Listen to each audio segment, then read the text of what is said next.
At chapter 6 in our book, Ministering Cross-Culturally. The title of the chapter is Tension Over Goals. What do we want to achieve? What kind of misunderstandings are going to arise in a cross-cultural situation between what we want to achieve and what the people we're ministering to expect us to achieve, and how do they expect us to achieve it? This is a situation that arises in every cross-cultural setting. In America, as we mentioned in the introduction, we live life in the fast lane. And we have maybe, let's say, 20 things we want to do in a day in these huge lists. And as we put together short-term teams, be careful missions leader, we put so many things on a list that it's not realistic. And we put pressures on our team to go even faster than the American culture would normally dictate that they go. But what's happening? We're entering in a cross-cultural situation where the people only do one or two things. We live life in the fast lane. They live life in the slow lane. This is my point, we are concerned about getting the job done. They, on the other hand, are concerned about spending time with each other. And I noticed this when I was working with farmers in Africa.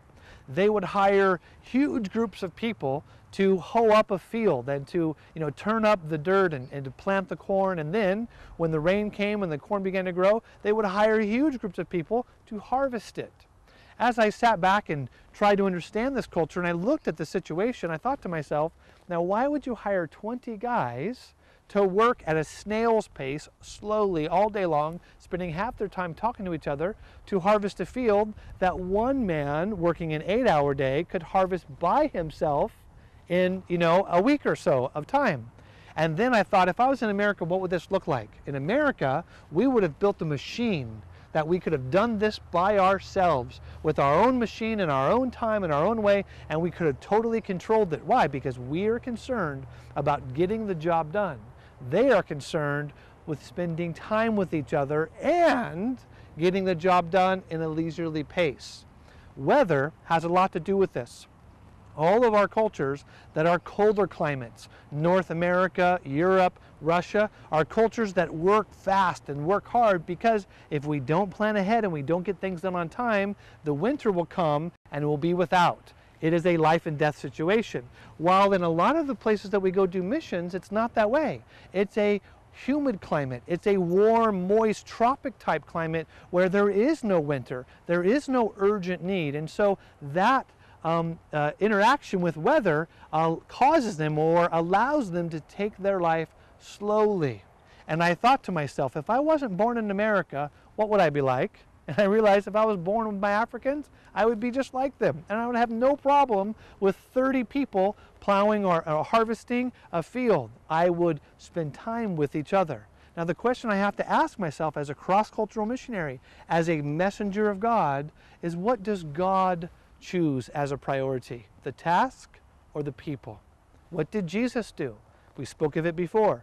He walked, he spent time. He was there with them, talking and eating and spending time. Jesus built no great buildings, no monuments. He wasn't a builder of something that's still standing today, but he put in the hearts of men through relationship the love of God, which for 2,000 years has endured and brought salvation to us.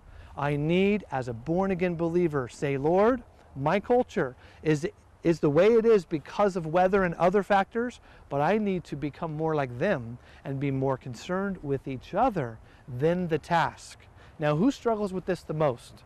Oftentimes senior pastors. They have these great lists to do. Oftentimes doctors, they want to save people, they want to bring medicine, they want to do all this stuff, and the administrator or the group leader, the manager, has all these things in their mind, the bus is coming and the meal and the food and the airplane and all this stuff, and a lot of us on the team are going to be so driven that we will run right past the people God wants us to minister to because we're getting the job done. But don't do it.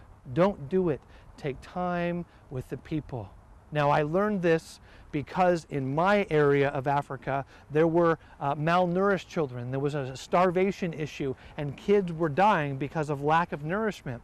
So the African pastors came to me and said, Rob, I know you're teaching us the Bible and all that's great, but can you help us save our starving children?